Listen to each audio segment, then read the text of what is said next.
श्रीमद् रामायणम्।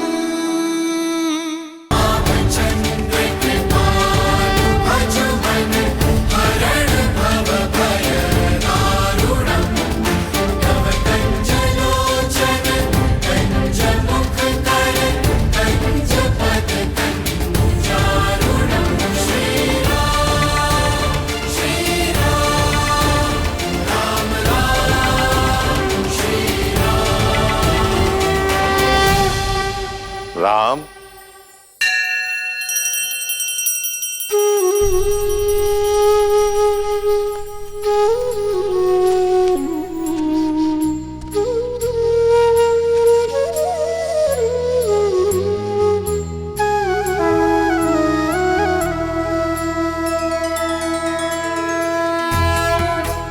यशस्वी भव।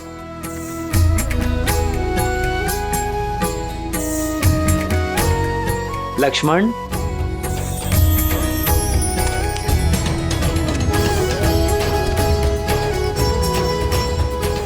भरत, शत्रुघ्न,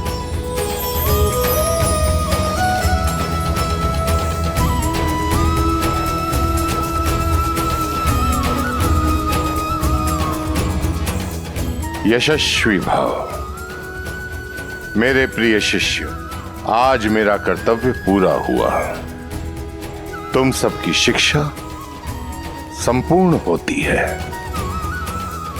किंतु सदा स्मरण रखना, जीवन से सीखने की प्रक्रिया का कभी अंत नहीं होता। जी आचार्य।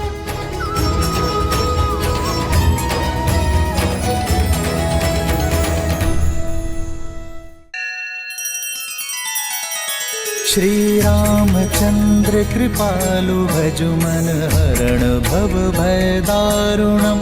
नव कंज लोचन कंज मुख कर कंज पद कंजारुणम।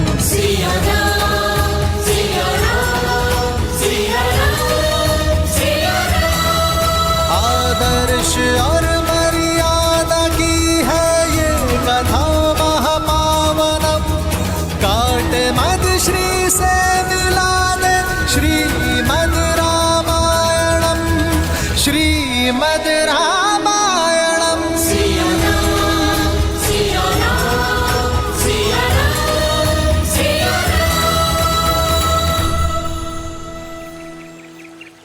लक्ष्मण भैया, आज तो हम बहुत खुश हैं। सुमित्रा माँ से मिलने वाले हैं आज तो हम।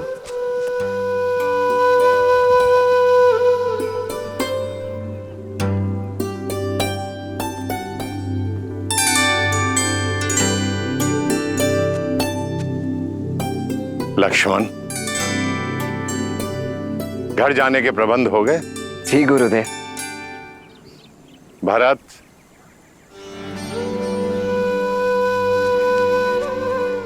बहुत आशाएं हैं मुझे तुमसे। अपने भीतर छिपे हुए गुणों को बाहर लाने पर ध्यान देना। जी गुरुदेव। शत्रुघ्न, अब आप कर्तव्य की ओर जा रहे हो। अधिक उद्दंडता मत करना। जी आचार्य। राम दिखाई नहीं दे रहा है। राम कहाँ है? गुरुदेव, भैया तो प्रतिदिन की भांति आज भी दिनचर्या पर ही गए हुए हैं। परंतु आज तो अवकाश है सबका। गुरुदेव, भैया ने कहा कि भरत, जब तक मैं आश्रम में हूं तब तक अपने कर्तव्यों से विमुख नहीं हो सकता।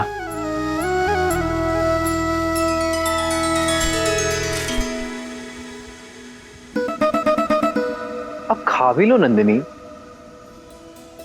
देखो, जब तक तुम चारा नहीं खाओगी मैं जाऊंगा नहीं।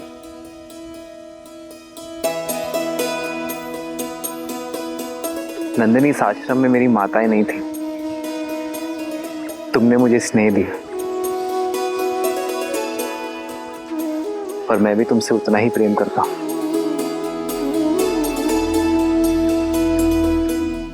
पर जो आता है उसे जाना होता है नंदिनी। यही नियति है ना। अपना उद्देश्य समाप्त होने के बाद हर किसी को जाना होता है नंदिनी, अपने कर्तव्य के लिए। तुम भी तो अपनी माता कामधेनु को छोड़कर आई थी ना। मेरा आश्रम काल समाप्त हुआ, जाना होगा मुझे नंदिनी, उसमें रूठना क्या।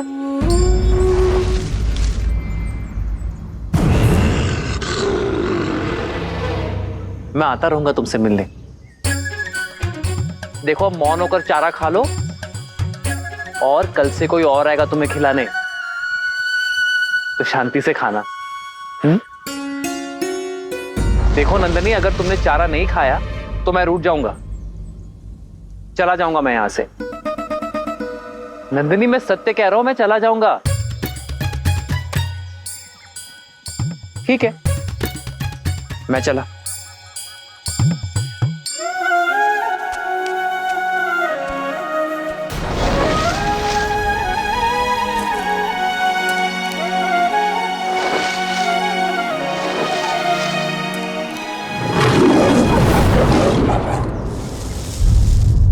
नंदिनी,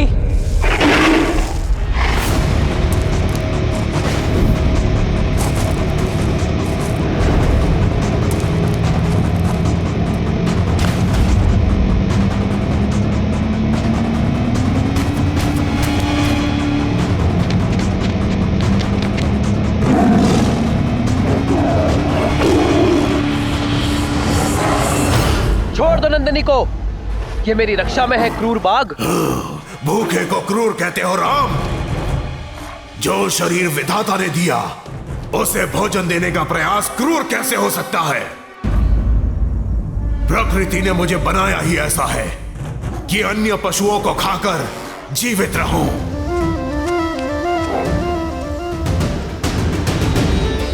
मैं अपने गुरु और मां कामधेनु के प्रति उत्तरदायी हूं। मेरे धर्म के आड़े मत आना, अन्यथा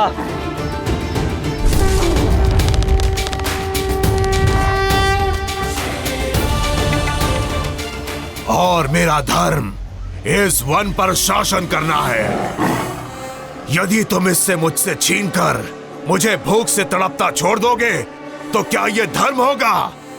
बोलो राम, मुझसे मेरा भोजन छीनकर तुम एक अधर्म नहीं करोगे? अपना पेट भरना तुम्हारा धर्म है और नंदिनी की रक्षा करना मेरा धर्म। और जब दो लोगों का धर्म आपस में टकराता है तो धर्म संकट होता है, और धर्म संकट का एक ही हल है, त्याग। त्याग? मैं अपने आहार का त्याग नहीं करने वाला।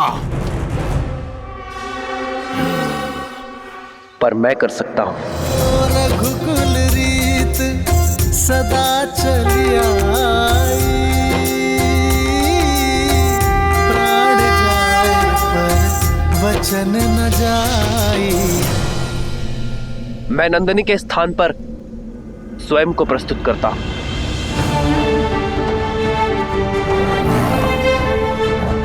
नंदिनी को मुक्त कर दो और मुझे अपना आहार बना लो। तुम्हें भोजन मिलेगा और मेरे कुल की प्रतिष्ठा भी बनी रहेगी। एक गाय के लिए अपने प्राणों की आहुति दोगे? मूर्ख मत बनो। चारों ओर देखो, कोई नहीं यहाँ। किसी ने हमारी बात नहीं सुनी। यदि तुमने कहा बाघ ने नंदिनी का आखेट किया तो कोई भी तुम्हें दोष नहीं देगा। दुर्घटनाएं घटती हैं। सत्य कहा, कोई नहीं है यहां,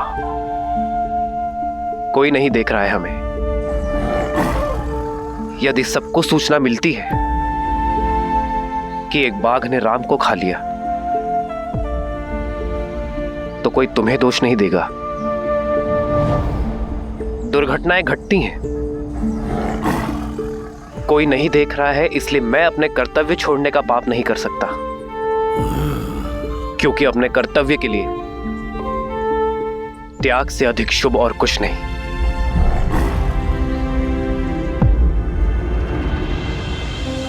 बना लो मुझे अपना आहार और छोड़ दो नंदिनी को।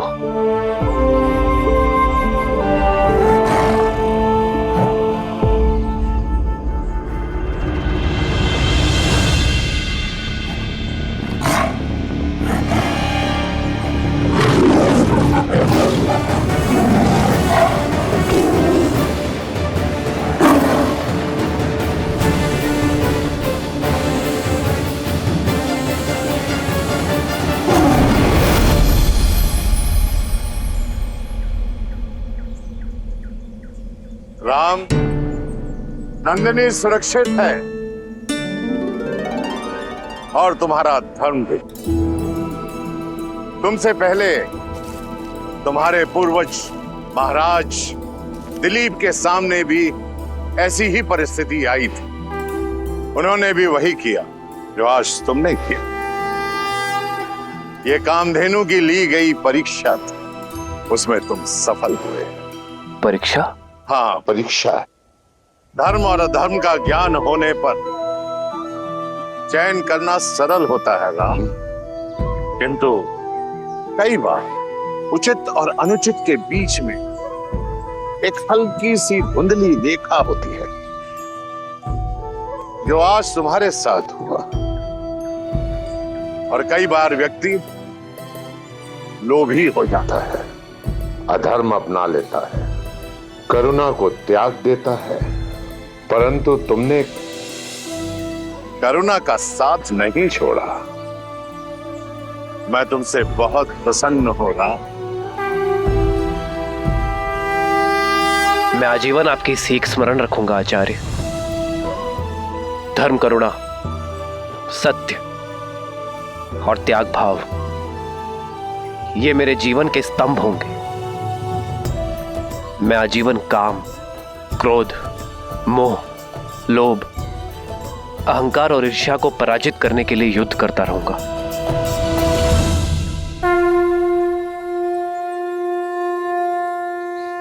यशस्वी भव राम, यशस्वी भव। मेरे पास जो आया था वो प्रकाश की एक रेखा थी। मुझे गर्व है राम कि मैं धर्म का सूरज अयोध्या भेज रहा हूं। जहां नारायण नर के रूप में भविष्य की यात्रा के लिए सज्ज हो रहे थे, वहीं रावण स्वयं को नर से सुरक्षित करने के लिए यमलोक की ओर बढ़ रहा था।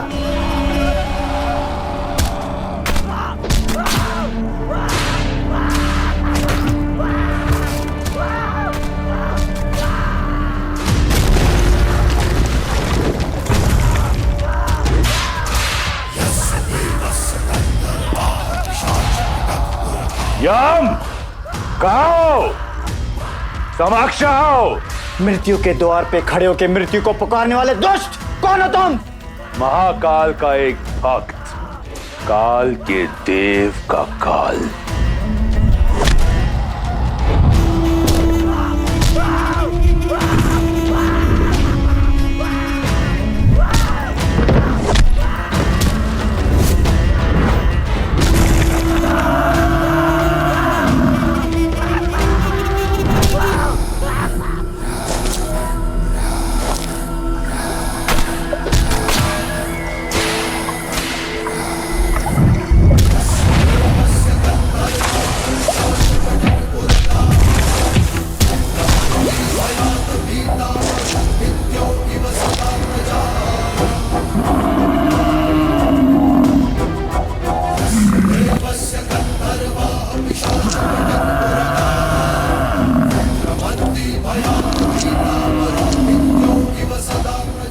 लौट जाओ दशानन। आ गए हम। मुझे लगा था कुबेर की भांति भाग जाओगे। यक्ष और यम में यही अंतर है।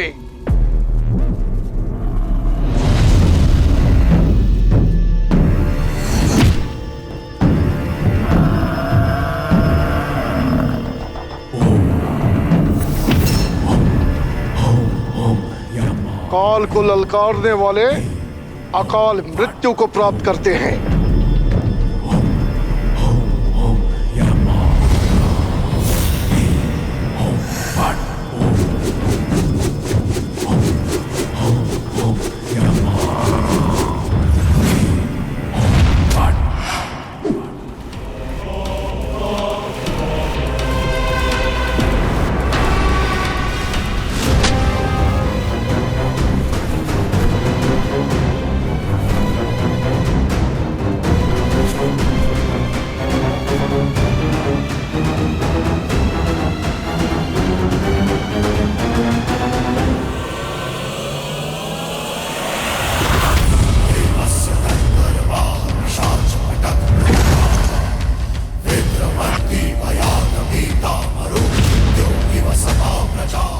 और महाकाल का वो भक्त जिसे स्वयं महादेव का आशीर्वाद प्राप्त हो, उससे काल को भयभीत होना चाहिए।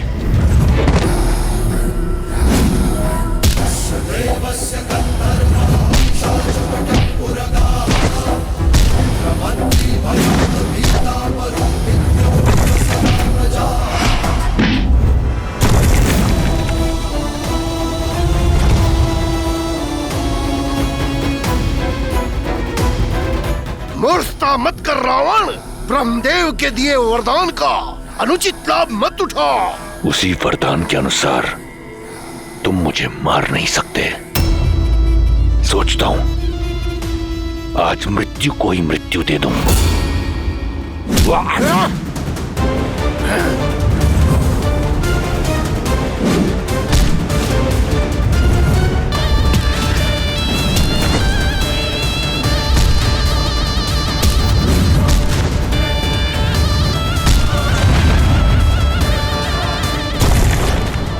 यम, सावधान।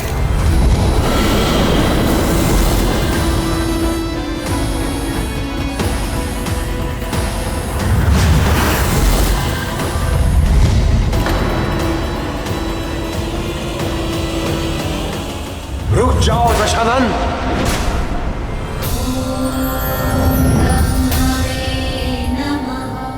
आप धर्मराज है यम, भूल गए इसकी मृत्यु आपके हाथों नहीं है। और रावण तुम मृत्यु को नहीं मार सकते, फिर भी यहां आए, चाहते क्या हो? बस इतना। मैं सबसे अभय हूं, परंतु नर से नहीं। वही अभय लेने आया हूं, अमृत। अमृत? अमृत नहीं मिल सकता। तुम अमृत के पात्र नहीं हो। जानता था। जाइए आप, परंतु मैं यहां से नहीं जाऊंगा। मेरा निश्चय अटल है। जब तक मुझे अमृत नहीं मिल जाता, मैं यहां से नहीं जाऊंगा। तुम्हें अमृत पान कराने का अधिकार मुझे नहीं है रावण। वचन रहा, रावण का वचन। मैं उस अमृत का पान नहीं करूंगा। यदि मैंने ऐसा किया तो आप अपना वरदान निष्फल कर देना। जो अमृत असुर प्रयास से भी ना पा सके, मैं उसे पाना चाहता हूं, अपने पास सुरक्षित रखना चाहता हूं। अब आपके समक्ष केवल दो ही मार्ग हैं। या तो आप इस असुर को वो कलश दे दें, या फिर यहां मैं यम को व्यस्त रखकर सबको अमर कर दूं।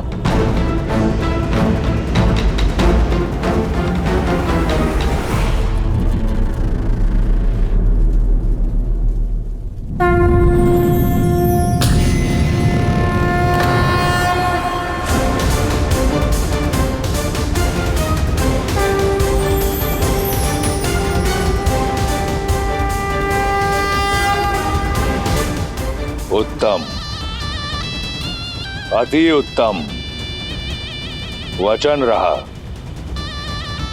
मैं इसका पान नहीं करूंगा। यह सर्वदा मेरे साथ सुरक्षित रहेगा।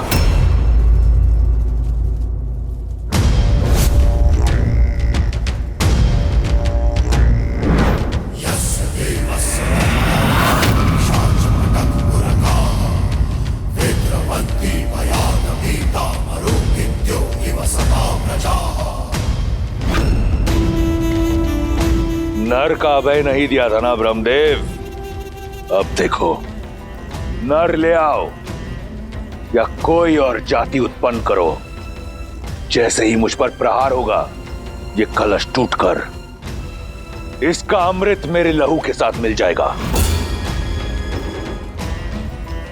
इस तरह मेरा वचन भी नहीं टूटेगा। अब रावण का कोई तोड़ नहीं।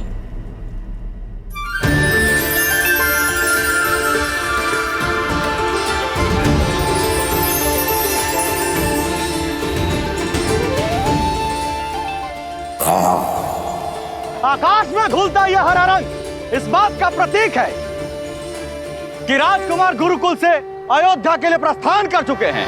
श्री रामचंद्र की जय, श्री रामचंद्र की जय, श्री रामचंद्र की जय, श्री रामचंद्र की जय, श्री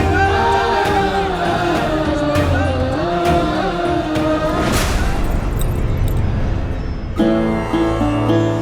वर्षों से प्रतीक्षा थी एक क्षण की, वो आ ही गया। प्रतीक्षा तो हमने भी की है अपने पुत्रों के लौटने की, और अपने पति के मुख पर प्रसन्नता और उत्साह देखने की। 9 वर्ष आपकी आंखें यहां नहीं थी, इसलिए आप ठीक से सोई नहीं ना महाराज। बस मेरा राम आ जाए और आकर सीधा मेरी भुजाओं में समा जाए। महाराज, आपके पुत्र बड़े हो गए हैं, आपकी गोद में नहीं समाने वाले।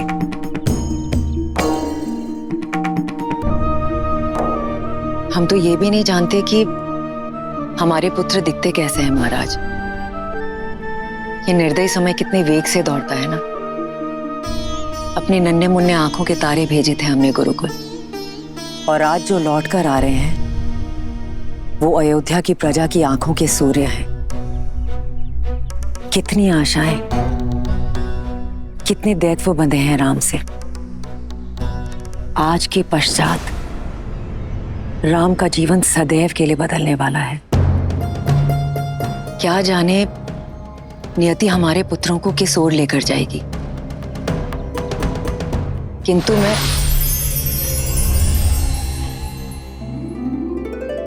महाराज, इस रंग का क्या अर्थ है? इसका अर्थ है राम सरयू पार करने के लिए नौका में बैठ चुका है और कुछ ही समय बाद अयोध्या के तट पर होगा। महाराज, मैं कौशल्या दीदी और सुमित्रा को बुला कर लाती हूँ।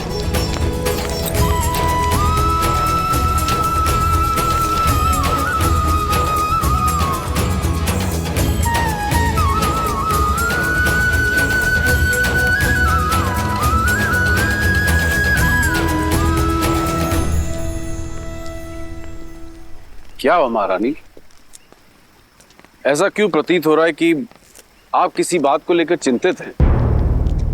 देवी गार्गी ने जो कहा वो सुनने के बाद एक माँ चिंतित कैसे ना हो महाराज। आप देवी गार्गी की कही हुई बात को इतनी गंभीरता से क्यों ले रही है महारानी सुनैना? हो सकता है उन्होंने जो कुछ कहा हो हंसी ठिठुल्ली में कहा। हाँ, पर उन्होंने जो भी कहा सच ही तो कहा है ना महाराज। और वो बात कहीं ना कहीं मेरे मन में अटक गई है। क्या सीता के लिए योग्य वर मिल पाएगा? अवश्य मिले। ऐसे क्यों कह रही हैं आप? हमारी पुत्री तो असाधारण। इसी बात की तो चिंता है महाराज कि हमारी पुत्री असाधारण है। नदी कितनी भी बेगवती क्यों ना हो, यदि उसे उचित मार्ग ना मिले तो वो सागर तक ना पहुंचकर बीच में ही कहीं खो जाती है। हमें सीता के लिए उचित वर ढूंढना प्रारंभ कर देना चाहिए महाराज। किंतु उससे पूर्व हमारे लिए यह जानना आवश्यक है कि विवाह के लिए हमारी पुत्री सीता सज है या नहीं। तुम्हारे माता पिता को तो अवश्य तुम्हारी विवाह की चिंता हो रही होगी। विवाह योग्य जो हो गई हो तुम। विवाह के विषय में मैंने सोचा नहीं है माता गार्गी, पर यदि कन्या आत्मनिर्भर हो, सबल और योग्य हो, तो क्या उसे सच में विवाह नहीं करना चाहिए? यदि हम संसार के दृष्टिकोण को छोड़ दें, तो मेरे विचार से अगर एक व्यक्ति को ज्ञान प्राप्त करना है, स्वयं का विकास करना है और संसार के निर्माण में श्रेष्ठ कदम उठाने हैं, तो उसका ब्रह्मचारिणी रहना ही सर्वश्रेष्ठ है। अच्छा माता, तो फिर संसार रचने वाले ब्रह्मा अविवाहित नहीं है? वो देव है, मैं मनुष्यों की बात कर रही हूँ सीता। मनुष्य का प्रेम दूर से तो एक सुंदर पुष्प की तरह दिखता है, लेकिन निकट जाने पर वो कांटे की तरह चुभ जाता है। विवाह एक बेड़ी है, विशेषकर स्त्रियों के लिए। क्या तुम अपना अस्तित्व भूलकर किसी की दास्तां स्वीकार करने के लिए सज्ज हो? क्या तुम ऐसा जीवन जीने के लिए सज्ज हो जिसमें तुम्हारे सपने तो चूर चूर हो जाएंगे, किंतु तुम्हारे पति का सपना तुम्हारे जीवन का सत्य होगा। उसकी इच्छा तुम्हारी इच्छा होगी।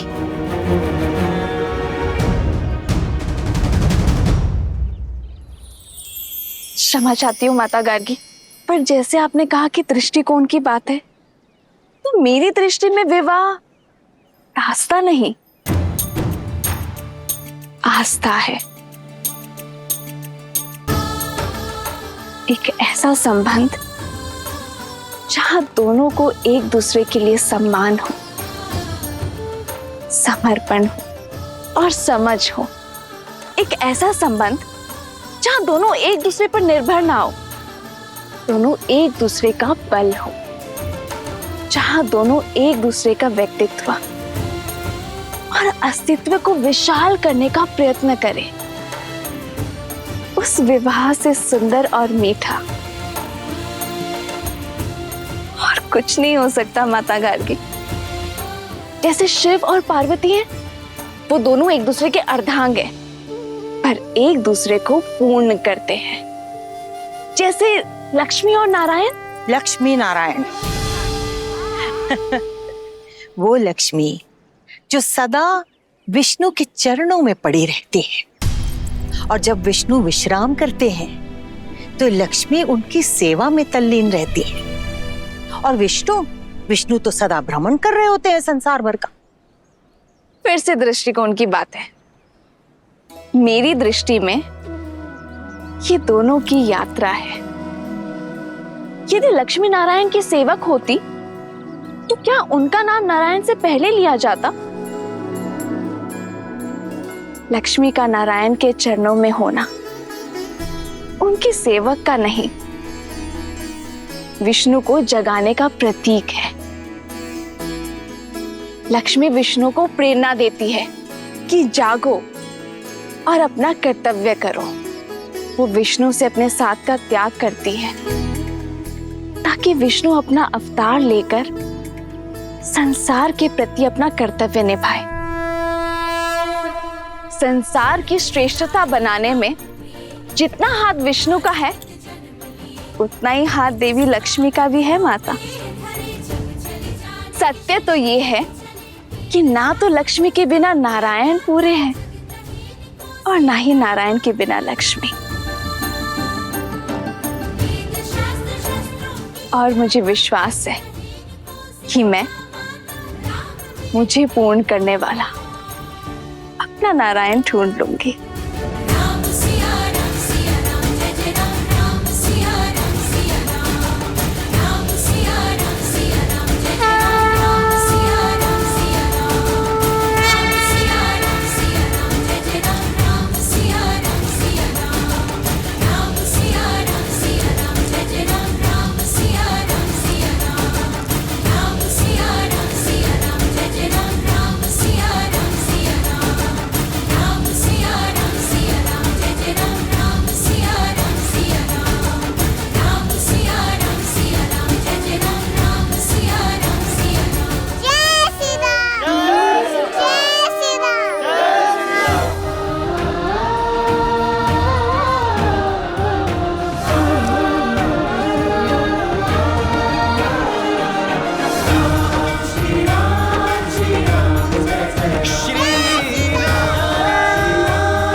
भैया, रथ पे चलते हैं। रथ में चले तो अयोध्या के सामीप्य का आनंद कैसे मिलेगा शत्रुघ्न? राम भैया केवल माता पिता के नहीं, सर्वप्रथम अयोध्या के हैं, अपनी प्रजा के हैं। आइए भैया, चलिए भैया। श्री रामचंद्र की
गोचर मोहा,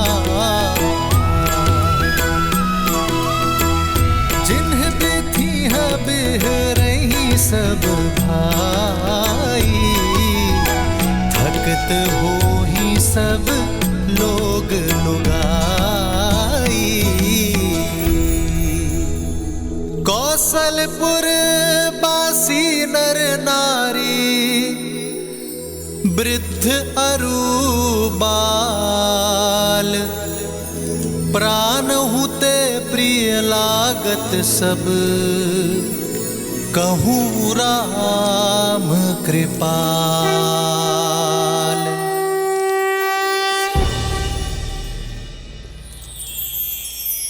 श्री रामचंद्र की, श्री रामचंद्र की, श्री रामचंद्र की, श्री रामचंद्र की, श्री रामचंद्र की, श्री रामचंद्र की, श्री रामचंद्र की।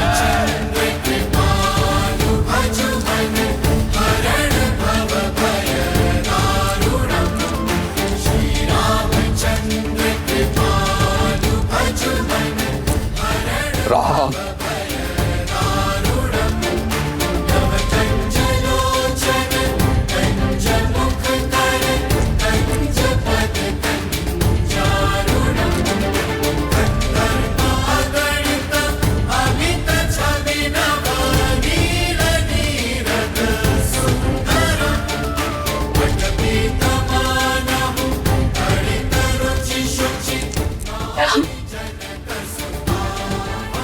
देखिए दीदी, हमारा राम कितना बड़ा हो गया है।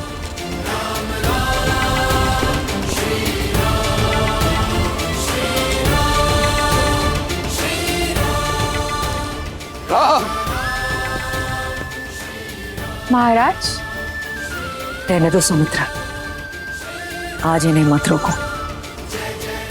आज एक राजा राजकुमारों से नहीं, एक पिता अपने पुत्रों से मिलने जा रहे हैं।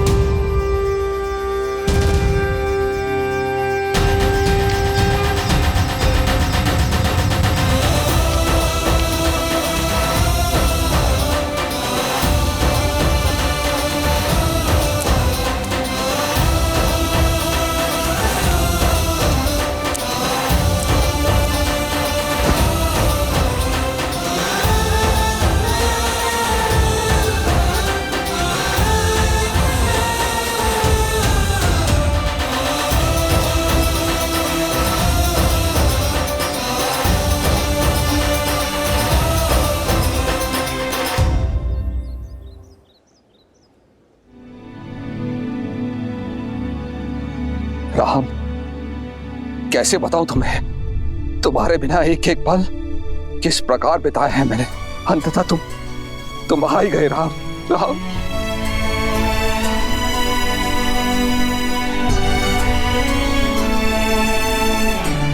मेरे राम। जी पिताश्री, गुरु वशिष्ठ के आशीर्वाद से हमारी शिक्षा संपूर्ण हुई। प्रणाम गुरुदेव। यशस्वी भव। भूल हो गई गुरुदेव, राम के स्वागत को इतना आतुर था कि किसी और पे दृष्टि गई नहीं। इसमें तुम्हारा दोष नहीं है पुत्र, राम के मुखमंडल की आभा ही ऐसी है कि जो भी उसे देखता है सारे संसार को भूलकर उसी में खो जाता है।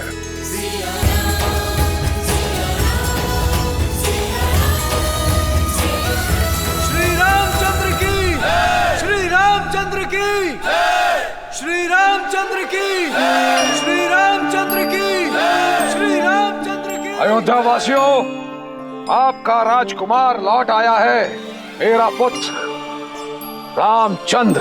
श्री रामचंद्र की, श्री रामचंद्र की।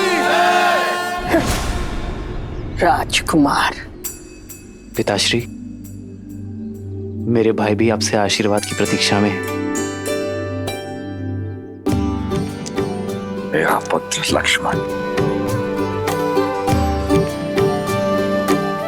आयुष्मान भव।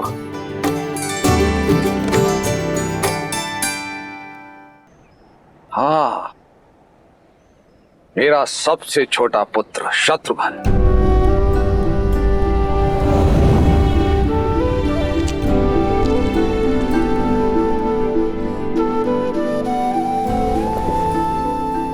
आयुष्मान भव। पिताश्री, भरत। मेरे प्रिय भरत,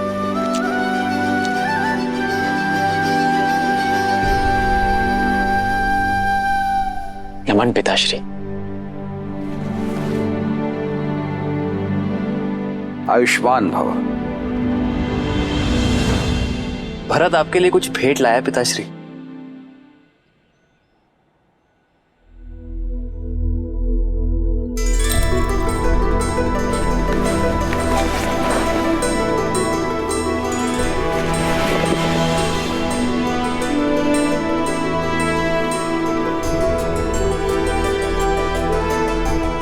क्या मैं कभी ऐसा भी दिखता था?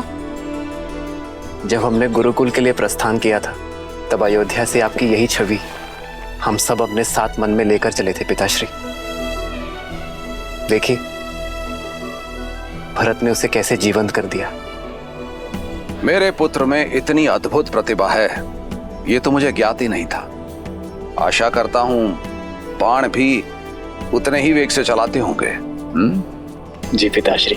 आइए राजसभा में चलते हैं। समस्त मंत्रिमंडल और सभासद अपने राजकुमारों की प्रतीक्षा कर रहे हैं। चलिए पिताश्री, अगर आज्ञा हो तो पहले हम माताओं से मिल लें।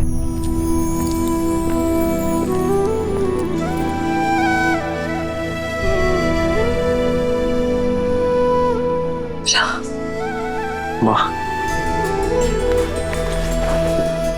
आयुष्मान भव।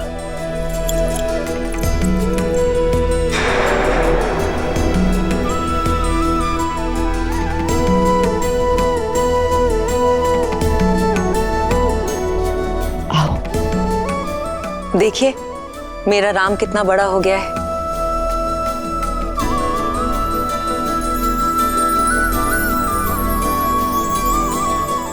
अपने पिताश्री की भांति कीर्तिमान और वीर बनो पुत्र।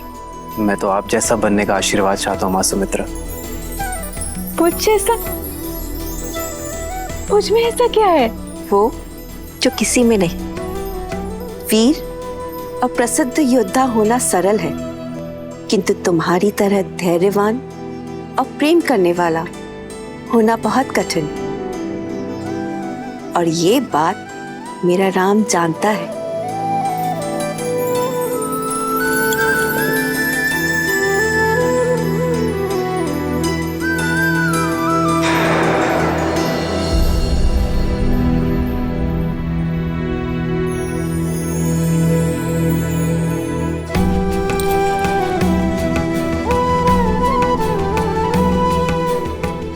माँ,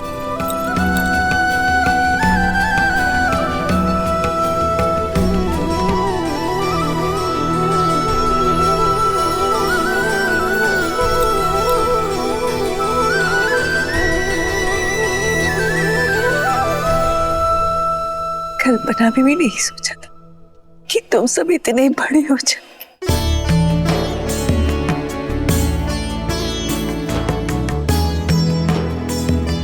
हमने अपने नन्हे नन्हे पुत्र गुरुकुल भेजे थे और देखिए सब इतने बड़े होकर लौटे हैं। सोचा था जैसे नन्हे मुन्ने भेजे थे वैसे ही वापस आएंगे। राम मेरे गले लगेगा और पूछेगा कि मेरा राजभोग कहाँ है। आज भी तो गले लगा ना माँ। वैसे मेरा राजभोग कहाँ है?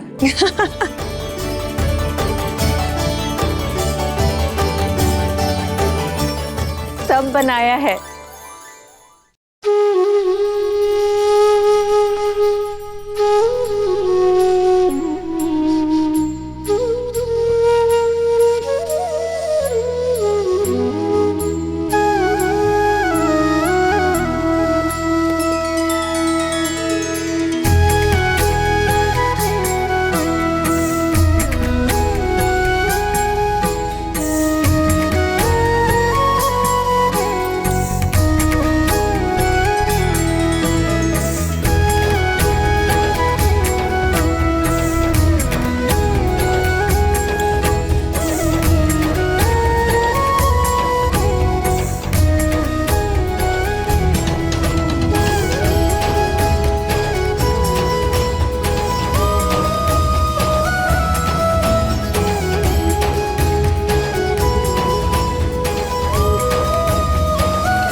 और ये तुम्हारे लिए।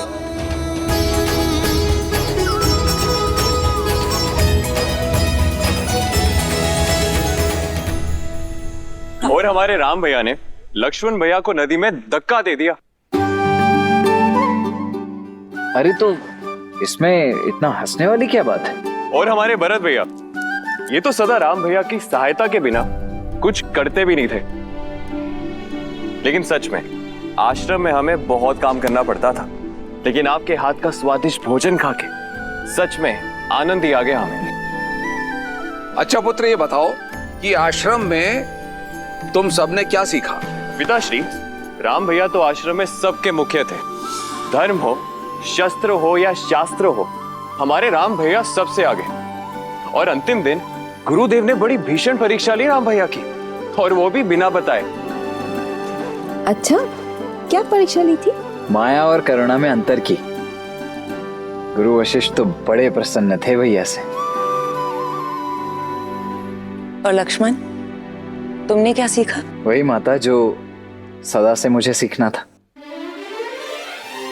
भैया राम का सर्वश्रेष्ठ रक्षक बनना और प्रत्येक कार्य में उनकी सहायता करना। और मुझसे नहीं पूछना, मैंने तो पहले ही कहा है, शस्त्र और अस्त्र मुझे भले भांति आते हैं, लेकिन जीवन का आनंद लेना मुझे सबसे अधिक आता है। देखिए मत, देखिए। नटखट पुत्र भरत, तुमने क्या सीखा?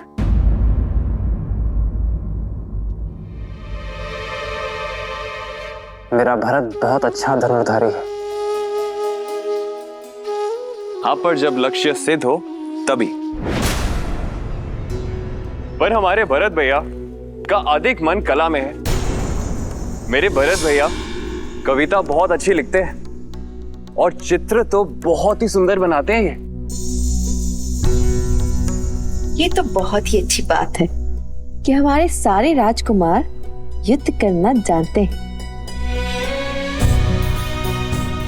जो शस्त्र के साथ शास्त्र में प्रवीण हो, कला में ज्ञातक हो, मन से कोमल हो, वो विशेष है।